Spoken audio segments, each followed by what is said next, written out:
गरीब धना भगत की धोन लगी, बीज दिया जिंदा ने। सूखा खेत हरा हुआ, काकर बोई जाने। अपने आत्मा परमात्मा से जो अनहोनी होती है और हुई है, अब भी हो रही है, ये उन्हीं को होती हैं जो सत भक्ति करते हैं, परम संत की शरण में रहते हैं और सच्ची लगन से साधना करते हैं। और पूर्ण परमात्मा कबीर देव ही सबकी, जैसी कोई भक्ति साधना कर रहा है उसकी लाज वही रखता है।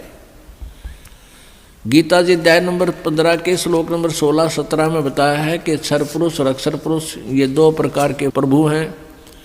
ये नाशवान हैं दोनों के दोनों, और इनके अक्षेत्र में, इनके राज लोक में जितने भी प्राणी हैं वो भी नाशवान हैं। जीव आत्मा सबकी अमर है। फिर 17वें श्लोक में बताया है 15वें अध्याय के गीता जी में कि उत्तम पुरुष तु अन्य परमात्मा इति उदाहरते। यह लोक तरम आविश्य विभर्ति अवय ईश्वर है। वो श्रेष्ठ परमात्मा वास्तव में भगवान जो है वो तो इन दोनों से और है, सरपुरुष और अक्षर पुरुष से, और वही तीनों लोकों में प्रवेश करके सबका धारण पोषण करता है, यानी उसी से सब कुछ होता है, वही सब कुछ है। जैसे पौधे को, पेड़ को जड़ से, मूल से आहार प्राप्त होता है, उसमें जो भी फिर आगे विकास हो रहा है वो आहार से ही हो रहा है। भाई इतना ही समझना काफ़ी है बुद्धिमान के लिए। तो कबीर परमेश्वर से ही सबको पावर शक्ति, जैसी कोई साधना किसी प्रकार की कर रहा है, उस परमेश्वर से ही उसका वो शक्ति मिल रही है और वो उसी प्रकार की प्रोग्रेस उसकी हो रही है। तो धन्ना भक्त ये किसान था, जाट जाति में था, राजस्थान के अंदर। ये बहुत ही श्रद्धालु भक्त था। परमात्मा में इतनी आस्था थी, दया, बहुत दया थी, धार्मिकता उनके अंदर बहुत ज़्यादा थी। उसकी धर्मपत्नी बहुत ही नास्तिक टाइप थी। वो भगत जी को काफ़ी बाधा पैदा करती थी भक्ति मार्ग में।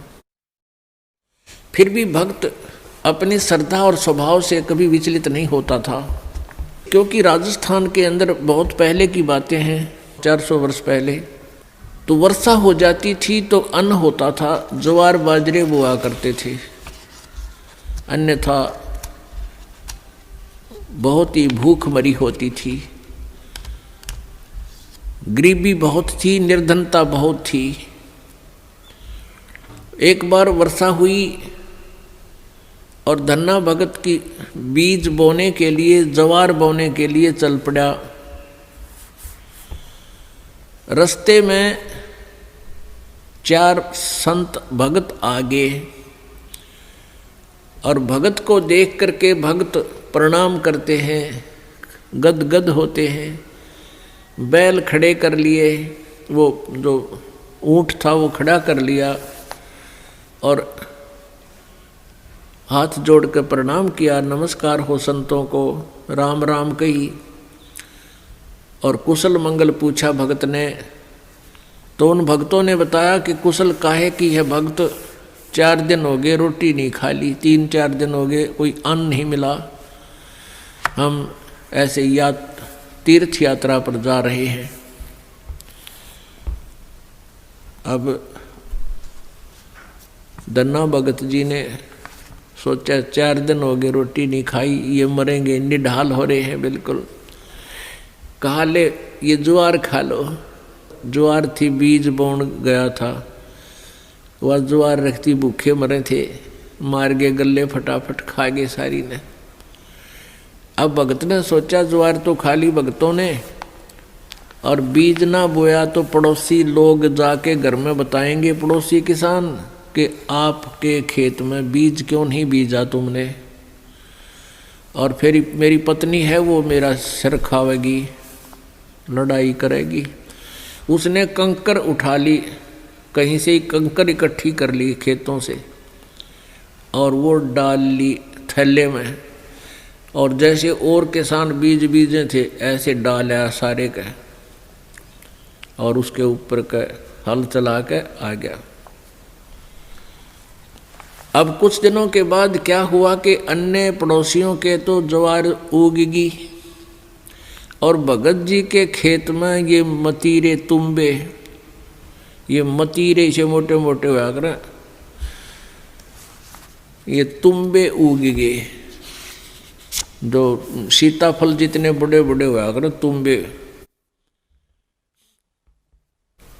अब एक पड़ोसन ने जाके उसकी पत्नी से कहा, धन्ना भगत की पत्नी से, उससे पूछा कि तुमने ज्वार नहीं बीजी थी क्या? धन्ना भगत की पत्नी ने कहा, क्या मतलब?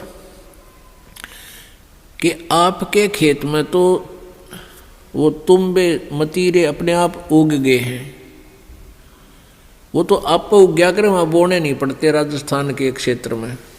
कहने लगे आपने कुछ बीजे नहीं रखा, उसमें तो निरा कुबाड़ जाम गया, वो तुम्बे पैदा हो गए, नर्रे इतने पड़े हैं बिना गिनती के, इसे मोटे मोटे। अब उसने सोचा कि भगत मार गया डंडी दिखे। धन्ना भगत की पत्नी ने सोचा भगत जी कर गया गड़बड़ और इसने बीज भी कितना दान में दिया होगा। अब उसने सोची एक बार खेत देख कर आऊँ, पाछे मगज मारूंगी इसके लिए। अब वो खेत में अपने पति से कहने लगी कि खेत में जाके आऊँ मैं, ज्वार देख कर आऊँ। भगत जी बोलिया है कोनी। भगत जी को तो पता था वहाँ क्या मिलेगा, अपना चुप बैठा। और वो भगत धन्ना भगत जी अपने मित्रों के साथ उसी से में बातें करता था, भक्ति की चर्चा जब हुआ कि तक खेत खात में चली जाया करती। वह खेत में गई, उधर से अपने भक्तों के भगत आगे उड़े बैठे बैठे भगवान की चर्चा कर रहे हैं, आंखों में आंसू आ रहे हैं। और वह भगतनी आव है कति लाल पीड़ी हुई है, जान गया भगत आ गई या तबाई करड़ाई। अब देखी जाएगी, जो होगा ही होना तो है ही। और वह कहकर एक मतीरा तोड़ जाई तुम्बा इतना बारा मोटा, सिर पर धरी नो, अब इसका सिर में मारूंगी। आकर ने बोली भगत जी खेत में बीज ज्वार बो का आया था। भगत जी नो कर ली नाड़ तले ने, और उसने नो सिर में मारा वो मतीरा, मारने के उद्देश्य से नो सिर में ठोकन खातिर वो नो कर गया थोड़ा सा, वो धरती में लाग के फूट गया। नो बोली बालक तन्ने खाएंगे के उड़ा मतीरे उग गए सारे, तो बीज कित फूक गया। तो वो मतीरा जो था वो तुम्बा था, धरती में लाग के फूट गया। फूट गया तो उसमें एक दड़ी यानी 5 किलो लगभग ज्वार निकली। ज्वार अब एक बार तो अब भगत जी की तरफ देखा, वो नौकरें पड़ा था, एक तरफ देखा ज्वार का ना, अक्तुम्बे में तो ज्वार निकल आई। और वो न्यू बार बार देखा है, भगत जी ने भी देखा कि मैं शांत होगी के चक्कर है, उन्हें देखा तो तुम्बे में तो ज्वार निकल रही है। तो भगत ने 100 शुक्र मनाए, परमात्मा करड़ाई टाल दी, या ज्वार ने रोए थी या धरी ज्वार आपने दे दी। इतने में फिर अब उसके मन में न्यू आई कि कदे और भी तुम भी ज्वार पाओगी। फिर तो ले कर चद्दर और ले कर मोगरा डंडा बाज ली, वहाँ बिछा ली चद्दर और मतीरा धरा, डंडा मारा, न उठा के फेंक दे, परल दे ही ज्वार निकला। ढेर लग गया उस ज्वार का। और औरा कहते वही इतनी खड़ी थी सुक्की, और वर्षा हुई नहीं, उनकी खत्म होगी गांव वालों की। और भगत के उस खेत में तुम्बा में तो ज्वार निकला, दुनिया देखना हुए। युवा भगतनी एक गठड़ी और ठा के चाल पड़े। जब वह 3-4 गठड़ ले आई, 3-4 अपना जितनी उस खेत में होनी थी, उगनी थी, यानी जिसमें निपज होनी थी उपज, उतनी ज्वार जब आ ली, भगत जी ने बोले वो और मत लाइए, अपनी आ चुकी है। और इसको बांट दे सारे गांव में, सबके बालक भूखे हैं। ने बोली क्यों, मैं सारी ले आऊँगी।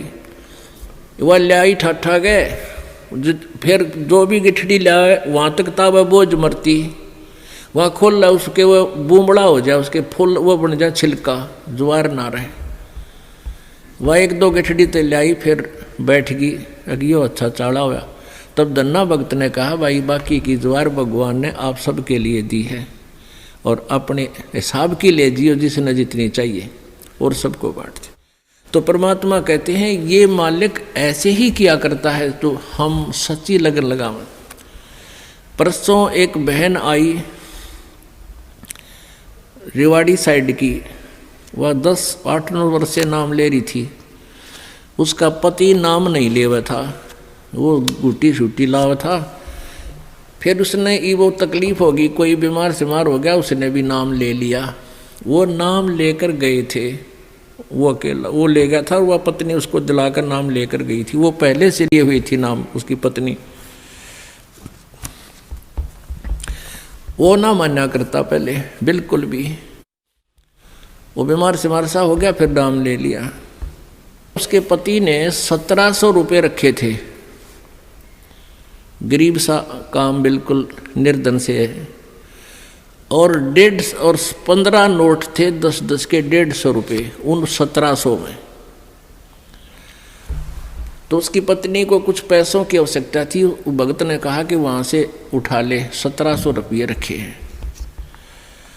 तो उसने देखा वो 1700 तो रखे थे, उसमें उसने थोड़े से चाहिए थे, 100-200 निकाल लूँ।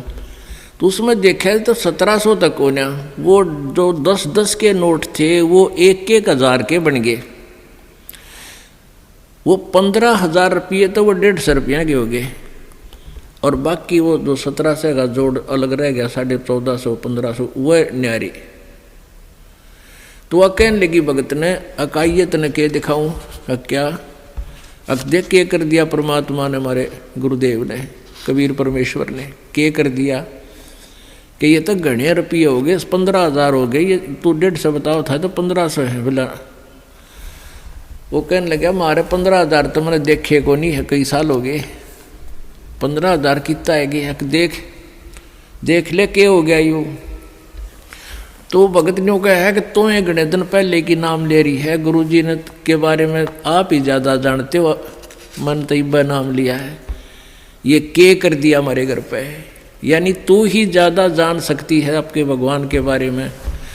तो पुण्यात्मा हुआ बेबे, फिर यहाँ पैसे लेकर आई, पाठ करवाया।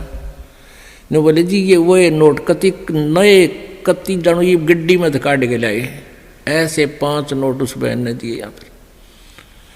तो पुण्यात्माओं पहले तो एक उदाहरण धन्ना भगत जी का आज तक गुणगान किया जाता है, और यहाँ परमेश्वर कबीर जी की कृपा से, उस परम पिता परम अक्षर ब्रह्म की रजा से, या गिनती नहीं इसे चमत्कारों की।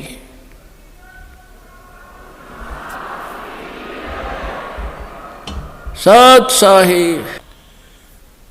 तो पुण्यात्माओं ये वो परम शक्ति है और आपकी वो परम भक्ति है जिससे ये इसे काम तक आप